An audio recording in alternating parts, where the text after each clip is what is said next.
Bonjour tout le monde, mon nom est Raphaël et on va parler de Big Brother Célébrité saison 2.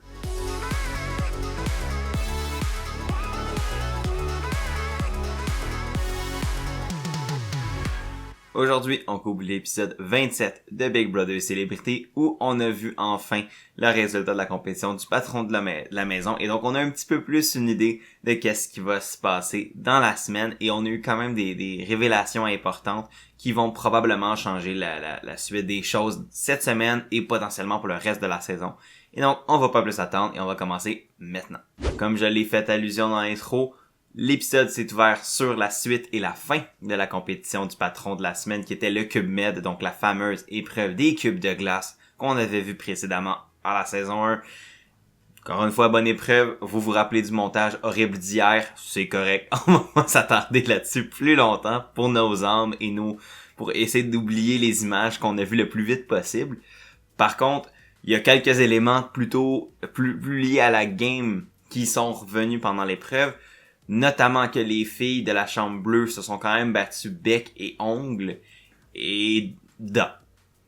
Parce que Catherine a perdu un bout de dent pendant l'épreuve. De son côté, Éléonore qui avait pas compris tous les règlements et a utilisé du sable pour essayer de faire fondre la glace plus vite. Quand normalement, c'était seulement le corps de la personne qui était accepté pour essayer de faire fondre la glace. Donc elle a été disqualifiée. Il y avait Claudia qui se battait énormément. Et je la comprends parce que je pense que pour sa situation, être la patronne est la meilleure chose possible rendue là, parce que ça y assure de la sécurité pendant une semaine de plus, ça assure la sécurité de ses alliés pendant une semaine de plus, et ça lui donne le temps de faire un plan d'attaque pour la suite des choses, parce que vu qu'elle a été patronne invisible la semaine passée, elle va avoir beaucoup de rattrapage à faire, et être patronne cette semaine lui donnerait ce temps-là, pour travailler, puis faire un plan, puis en même temps, en plus, éliminer une personne de l'opposition. Et finalement, au bout d'un certain nombre de temps, on a aussi vu Trana qui a pas mal abandonné l'épreuve. Et j'ai vu deux types de réactions sur le web. Soit le monde qui... En fait, non, j'ai pas vu deux types de réactions. J'ai vu surtout une réaction qui était de « Oh, encore Trana qui abandonne dans les épreuves. Qu'est-ce qu'elle fait là? » Ou « Pourquoi elle fait ça? » Honnêtement, autant que je suis un peu désespéré aussi de l'avoir tout le temps abandonné, c'est... puis avoir un, tu sais, que c'est aussi su et vu de tous que Trana fout rien dans les épreuves, ça peut jouer de deux côtés pour elle. Et ça, j'ai trouvé ça quand même intéressant quand j'y repensais hier. Premièrement, c'est que ça peut quand même l'aider. Parce que Trana est une grosse cible quand même dans la maison. On l'a souvent vu son nom tourner. Il y a beaucoup de gens qui la considèrent assez dangereuse socialement et stratégiquement, sans être la plus grosse cible. Et la raison, selon moi, pourquoi c'est pas une des plus grosses cibles, c'est aussi parce qu'elle est pas très bonne dans les épreuves, ou qu'elle se donne pas à fond dans les épreuves.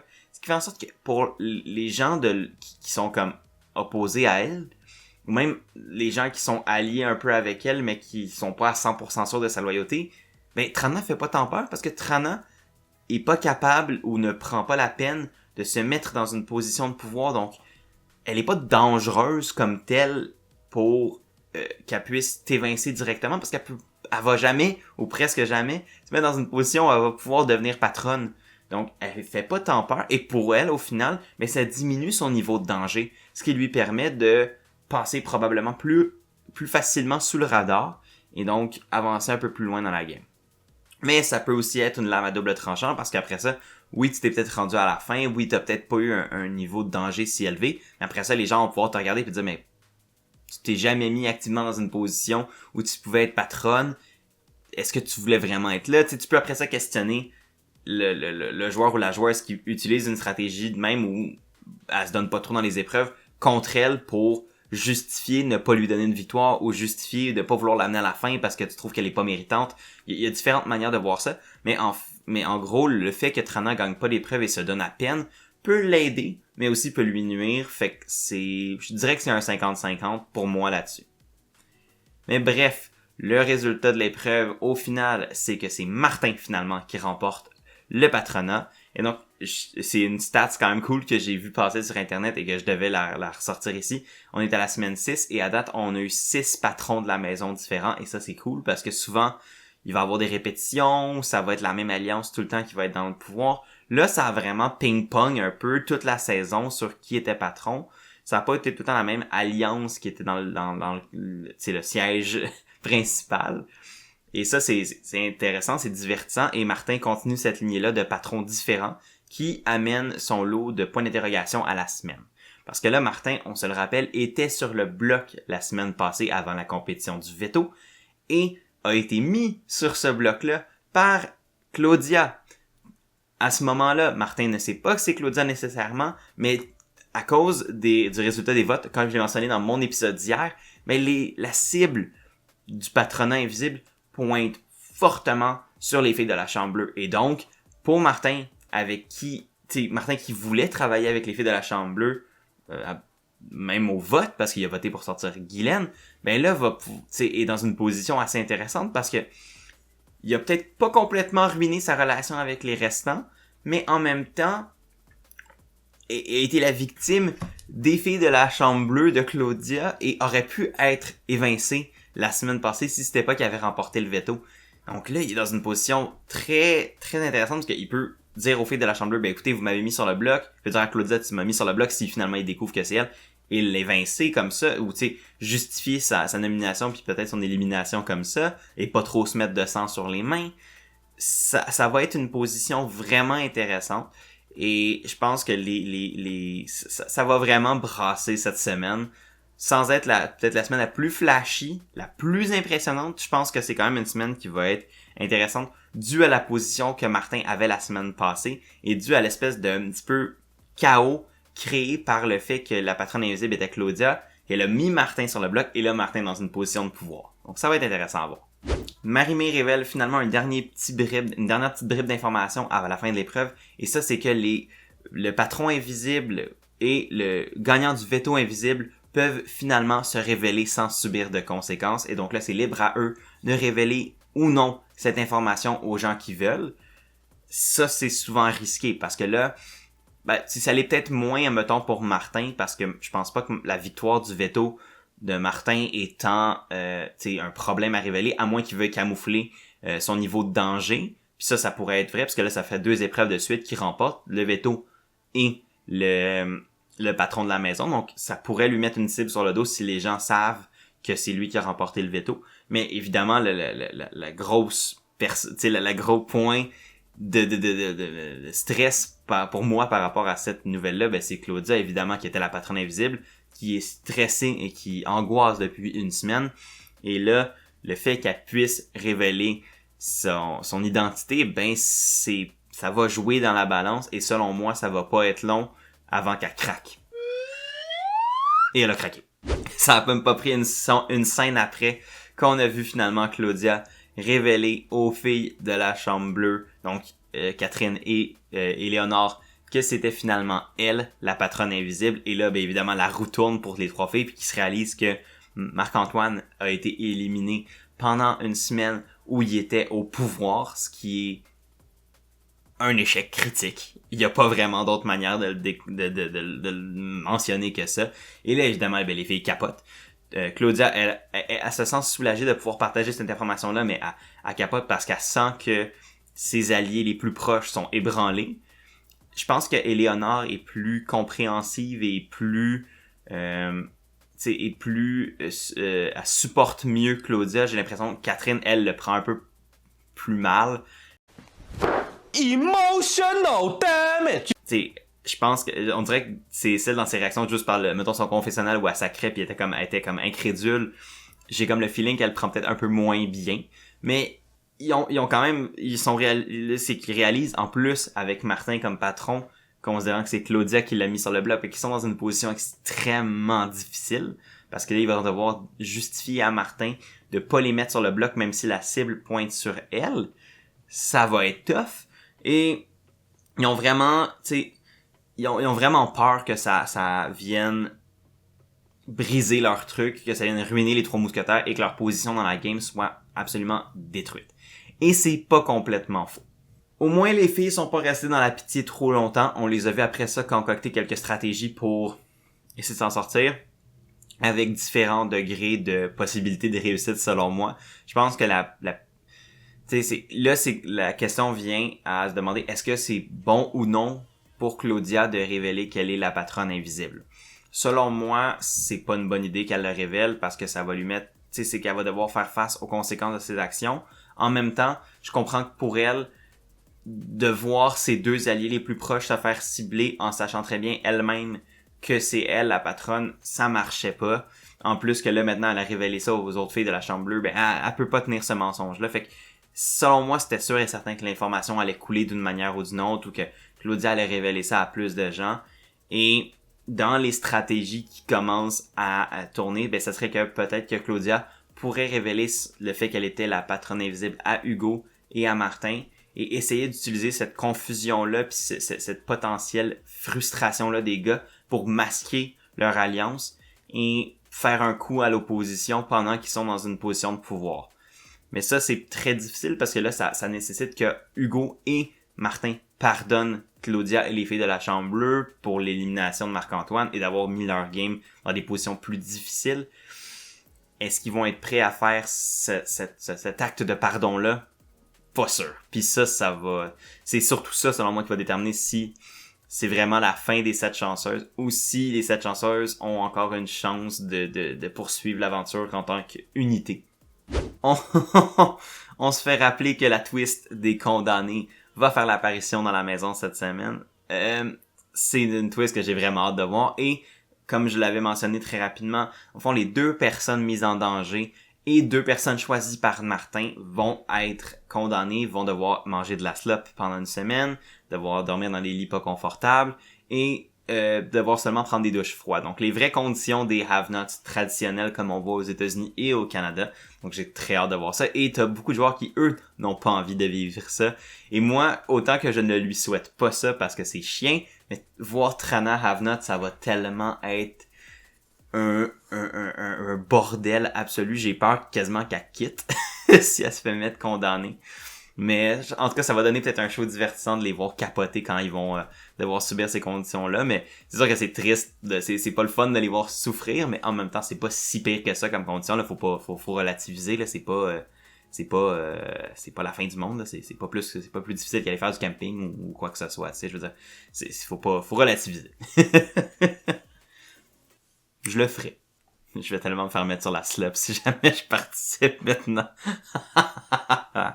Avant la cérémonie de nomination qui va clore l'épisode du lundi, on a pu voir Martin recevoir sa chambre du patron, on a pu voir sa famille, ses enfants, on a appris qu'il jouait pour une très bonne cause qui est une forme rare, pour une fondation qui est pour la recherche pour une forme rare de cancer, et donc je lève mon chapeau, il y a tout mon respect, c'est une très belle cause et j'ai de la famille qui ont travaillé dans ce domaine-là, donc évidemment, ça vient me chercher personnellement aussi un peu. Donc, je supporte Martin et j'espère que cette motivation qu'il a va le porter loin. Et en ayant sa chambre, maintenant, il peut avoir ces conversations-là privées en 1 contre 1. Et la plus grosse conversation qu'il a de cet épisode-ci, c'est avec Claudia. Claudia qui finalement décide de libérer son sac et de lui révéler que c'était elle, la patronne invisible. Et je suis pas sûr que j'aime cette décision-là de la part de Claudia. Je comprends pourquoi elle fait ça. Je comprends qu'elle avait besoin de se libérer. Et ça, je respecte ça. C'est pas ça qui est mis en jeu. L'affaire que je trouve qui est dommage, par contre, c'est que là, elle révèle à Martin que c'est elle qui l'a mis sur le bloc. Et ça donne donc la raison parfaite à Martin de la mettre sur le bloc en retour.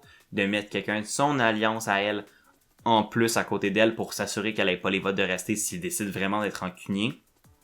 Heureusement pour elle, Martin est assez Joe cool avec tout ça. Il est pas rancunier. Et il comprend qu'elle est dans une position difficile où elle était amenée à faire un gros move pour se cacher et qu'elle l'a fait. Et c'était malencontreux pour lui, pour Marc-Antoine et pour leur alliance en général au final parce que ça a été un échec critique comme je l'ai dit. Mais il le prend bien et pour Claudia finalement ça pourrait être pas la fin du monde. Martin lui révèle en retour que c'est lui qui a remporté le veto, puis il y avait comme les deux ce petit secret-là, mais évidemment celui de Claudia était bien plus gros.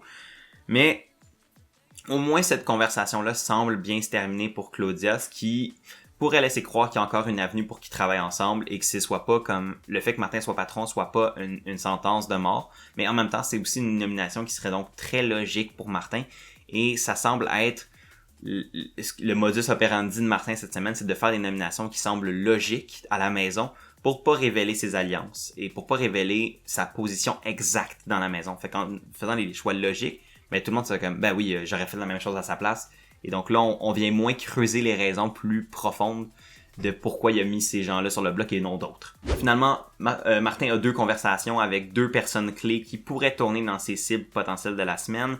Premièrement, on le voit converser avec Trana, qui ont une historique un peu houleux. Trana qui ciblait activement Martin au début de la saison. Ça s'est calmé dans les dernières semaines. Je sais pas à quel point Trana cible encore Martin, mais Martin aurait une très bonne justification encore là de la mettre sur le bloc. Ça serait logique et elle s'y attend un peu. Par contre, Martin lui dit que si elle est sur le bloc, ça risque d'être plus comme un pion. Je sais pas à quel point c'est vrai. Puis c'est pour Trana, ça lui dit. Elle, je pense qu'elle a quasiment plus peur d'être condamnée en étant sur le bloc qu'être sur le bloc même. Donc ça va quand même être drôle si c'est le cas. L'autre personne avec qui il parle, c'est PL. PL aussi qui ont une relation un peu compliquée. PL qui était comme la cible unanime de la maison, comme le patron invisible la semaine passée. Donc ça pourrait donner aussi encore une fois une justification potentielle pour Martin. Mais je sais pas, j'ai semblé comprendre dans les derniers épisodes / semaines que Martin et PL voulaient travailler ensemble. Tu sais, quand Martin s'était retrouvé sur le bloc, on avait entendu dire PL qu'il y avait beaucoup de travail à faire pour le sortir de là. Donc ça me laisse à croire qu'ils ont peut-être de quoi de petit peu plus solide. Ils sont techniquement aussi dans les restants ensemble, si les restants sont encore a thing. Donc, à voir, mais j'avoue que PL est comme la cible un peu unanime de la maison, parce que c'est un joueur qui est extrêmement difficile à cerner. Et là, je pense que pour PL, ça va peut-être commencer tranquillement pas vite à lui nuire plus qu'à l'aider. À date, ça lui a servi, je pense, mais là, ça pourrait lui nuire. Donc, ça pourrait être aussi une autre nomination / une cible de piège pour Martin. Et c'est un peu ça qui en vient quand il finalement conclut ces conversations-là, quand il parle à Stéphanie puis qu'il planifie un peu le plan de la semaine ensemble. Cette conversation m'a laissé croire que Stéphanie n'était pas dans les plans de Martin, on les a souvent vus travailler ensemble. Je suis rassuré donc pour Stéphanie, parce que considérant qu'il avait voté de l'autre côté de la maison, il aurait peut-être pu décider de s'attaquer donc à Stéphanie, à Glenn, qui sont comme un peu plus les leaders du côté des restants. Ça aurait pu, mais non, je pense qu'ils sont quand même en bons termes et qu'ils veulent travailler ensemble, donc c'est une bonne chose pour Steph. Et c'est une bonne chose pour Martin, je pense, parce qu'il laisse ses avenues ouvertes à travailler avec soit les restants qui maintenant sont majoritaires dans la maison, et quand même, il semble être en bon rapport avec quand même Claudia, Hugo et le restant des 7 chanceuses. Donc, il est quand même bien positionné comme au milieu de tout, et j'ai hâte de voir ce qu'il va faire à sa cérémonie des nominations. Et la cérémonie des nominations a été assez surprenante pour plus d'une raison. Premièrement, la première nomination que Martin fait, c'est Catherine, qu'il mentionne strictement être un pion stratégique pour contrôler les votes, parce qu'on le sait, si t'es sur le bloc, tu ne peux pas voter à la soirée d'élimination. Et en voyant en voyant Catherine sur le bloc, j'ai fait comme c'est louche. Et comme de fait, la deuxième personne à se retrouver sur le bloc aux côtés de Catherine, c'est Claudia. Mais au lieu que Martin justifie sa mise en danger, Claudia révèle qu'elle était la patronne invisible à toute la maison. J'ai vraiment l'impression que c'était un peu kamikaze comme move. Je comprends qu'elle avait besoin de vider son sac. Encore une fois, c'est correct. Mais j'ai vraiment peur que ça va la nuire solidement pour la suite de la game, cette révélation-là. Parce que là, tout le monde a une cible facile à pointer s'ils veulent dire « Ah ben là, tu m'as mis sur le bloc » ou « Ah ben là, tu sais, Guylaine, là, maintenant, ça rend ça évident que c'est Claudia qui l'a mis sur le bloc. » Ça rend la guerre ouverte encore plus évidente entre Guylaine et le trio des filles de la Chambre Bleue. Donc, ça pourrait vraiment mettre fin à son aventure Big Brother, cette révélation-là, plus tôt que tard. Ce qui est dommage, parce que tu souhaites pas que le patron invisible coûte la game à quelqu'un. Mais avec de grands pouvoirs viennent de grandes responsabilités. Et elle avait probablement les plus grands pouvoirs de la maison à date. Et elle a fait une erreur. Et là, elle doit en subir les conséquences, elle doit prendre la responsabilité pour son erreur. Et je pense que là, ça vient la rattraper plus vite que même moi, je l'aurais anticipé. Là, la question, avec ces 2 mises en danger-là, c'est est-ce que c'est les vraies nominations de Martin ou est-ce que c'est un plan? La raison qui me fait croire que c'est peut-être un plan plus profond, c'est que les noms qui ont beaucoup tourné, c'est souvent PL, Trana, et avec Claudia aussi comme option, vu que c'est comme une élimination justifiable et facile, qui donnerait pas trop de sens sur les mains de Martin. Donc, là, est-ce que Claudia est réellement sa cible, ou est-ce que c'est plus une couverture pour piéger PL ou Trana? Ça pourrait l'être, c'est un jeu risqué. Je pense que pour Martin, perdre Claudia, c'est pas grave pour sa game, au sens où il va pouvoir se rallier il va pouvoir justifier cette rallier avec les restants grâce à ça. Puis pas trop se mettre de sang sur les mains parce que l'élimination de Claudia est logique parce qu'elle l'a mis sur le bloc la semaine précédente. Et si jamais il peut faire un piège de PL ou Trana, ben il va pouvoir, s'il réussit à faire ça, ben il élimine un joueur ou une joueuse qui sont quand même assez ciblés souvent dans la maison. Donc j'ai hâte de voir réellement c'est quoi les intentions de Martin parce que nous on les a pas vus dans l'épisode, donc c'est peut-être moi qui interprète un peu sauvagement ce que j'ai vu dans la cérémonie des nominations. Mais j'ai l'impression que Martin a un plan qui est peut-être plus profond que celui qu'on a vu en surface avec les nominations de l'épisode de lundi soir. Mais ça, on ne le saura pas tout de suite et on va le savoir au fil de la semaine. C'est comme ça que va se conclure l'épisode d'aujourd'hui. J'espère que vous l'avez aimé. Si vous l'avez aimé, n'hésitez pas à aimer, partager, commenter, c'est super apprécié. Si vous voulez voir la version podcast, c'est ici. Si vous voulez mon TikTok, mon Instagram, c'est aussi ici. Moi, je vous dis à demain pour un nouvel épisode de Big Brother. Prenez soin de vous et à la prochaine.